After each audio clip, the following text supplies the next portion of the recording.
So today we're going to combine effleurage moves that you learnt the other day with kneading. I'm not going to go through all the effleurage moves that I showed you the other day. I just want to focus on areas of the body that you would need so that you could practice. So we're going to use this rotating effleurage as a link down to the far hip. And then when we get to the far hip, we're going to knead.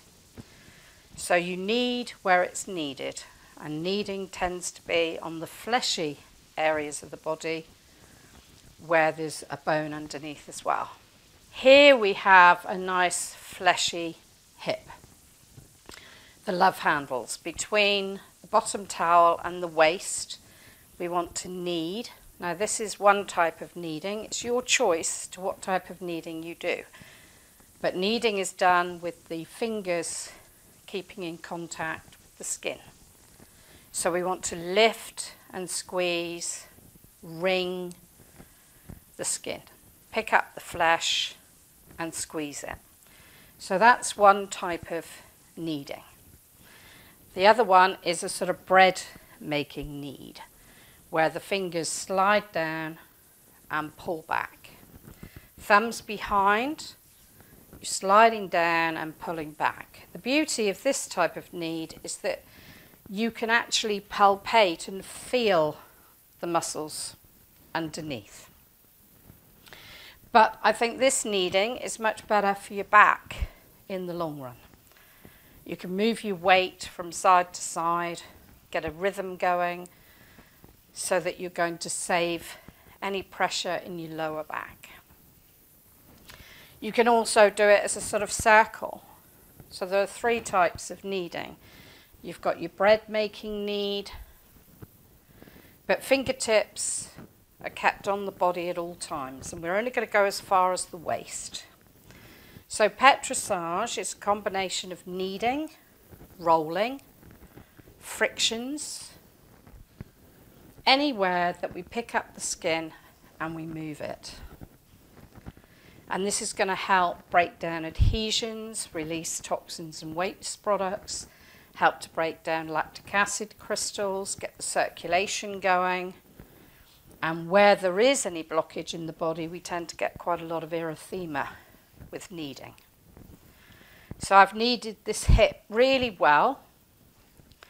And then I'm going to go into rolling. So rolling is getting the body into a rocking motion.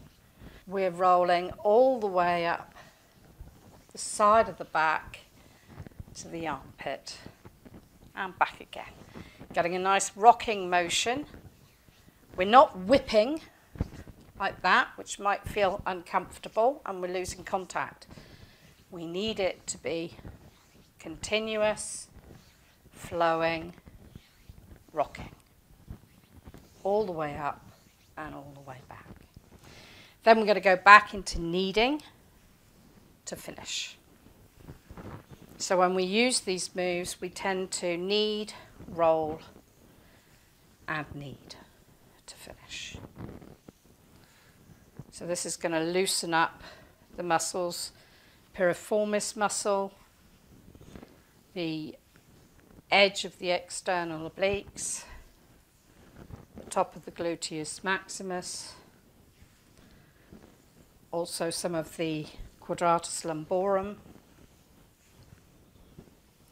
So we're going to keep a hand on and we're going to go around the other side. So I'm going to keep my hand on, walk around the other side and go straight into the kneading in the far hip. So again, warming it up, breaking down fatty deposits, breaking down adhesions, loosening any toxins and waste products, relaxing the muscles, getting the circulation going, making sure I use my body with my hands so that I've got no strain on my lower back. So we're kneading and then we're rolling all the way up the side to the armpit way back down. Nice rock of the body as you go. And then back into kneading. So frictions are also part of Petrissage, and frictions are analgesic. They stimulate the body's natural endorphins, which means that they're pain relieving. So here we're going to start frictioning along the sacrum. Start at the sacrum, using your thumbs, quite firm circles, checking with your client about pressure, making sure it's okay.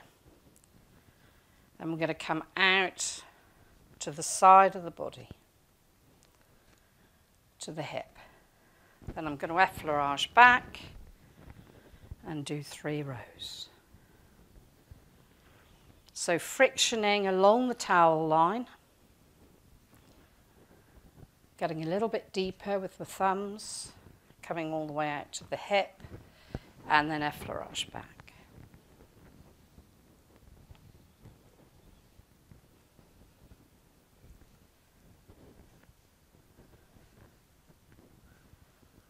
And then using an effleurage to go up to the shoulders, I'm going to start kneading on the shoulders. So kneading one side, and I'm going to effleurage to drain. So finding the scapula, another area we can friction is round the scapula. So this is really effective for getting to the nitty-gritty of problems in the shoulders. You will have already done your figure of 8 effleurage and warmed it all up. And you can see I've got erythema coming around the shoulder blade. I can feel the lactic acid crystals crunching underneath my thumbs. And I'm going to come up, I can feel the scapula just to the side of my thumb movement. So now I'm coming up over the rhomboid muscles. Trapezius is on the top, rhomboids are underneath. Putting a little bit of pressure on each thumb as I come over those lumpy lactic acid crystals. And then when I get to the top, I'm going to knead. So squeezing left, right, left, right, left, right. Picking up the muscle, loosening up the trapezius. Left, right, really kneading and squeezing those muscles. And then effleuraging to the axillary lymph node here to drain. Okay, so coming that way round. And then that brings you back to where you started under the scapula. If you have trouble finding the scapula, you can always slightly wing, just relax your elbow down, so that you can see the scapula a bit more. So we're going to friction again around the scapula. So thumb, alternate thumbs following the scapula around, working out those knots and lactic acid crystals, and then squeezing at the top. So kneading to finish. And again, draining. And I might do 3-4 rows of this move to loosen up the knots and loosen up the shoulders. So lactic acid crystals are released when we have anaerobic movement, and the crystals tend to stay in the muscle if we don't drain or relax after we've done exercise. They can crystallize and cause a restriction and a blockage in the muscles. So they can be anything from a pea to a golf ball. So our job when we find them is to worry them and break them down. So that if we break them down to a sort of granulated sugar, the body can cope with it and drain it away. But in this form, it just blocks the circulation and the lymph drainage and the nutrients into the area. So we're kneading at the top, loosening up the trapezius now. I can feel it becoming a lot more supple in my hands. And then we're going to effleurage nice and firmly to drain. So I'm going to go round the other side, keeping a hand on, straight into kneading at the top, just to loosen up the trapezius a bit.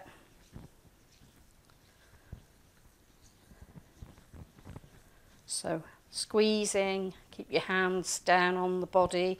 Some people I've seen do this, they come too far out with their kneading, and that's just a waste of energy. You need to keep the hands tight together, alternate, left, right, left, right, left, right, and then drain. So frictioning around the scapula.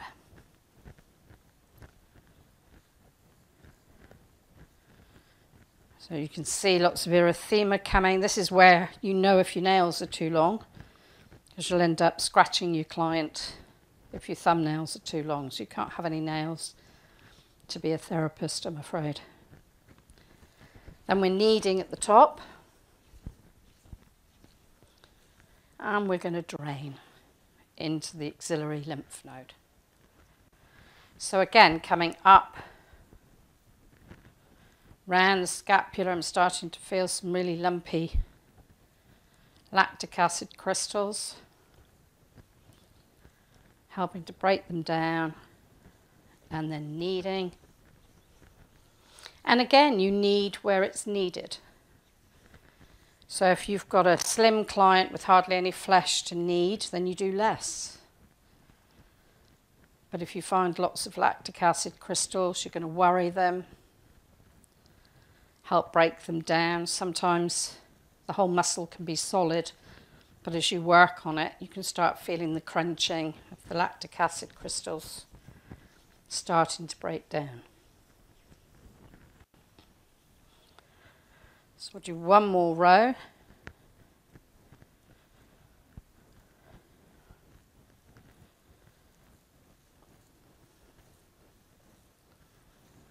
And then we're going to knead.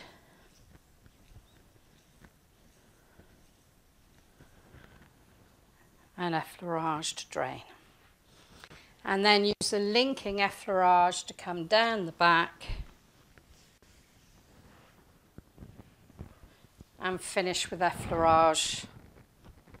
A little bit more than I've done there, but I want to focus on showing you the kneading today, the Petrissage movements that you can use on each area.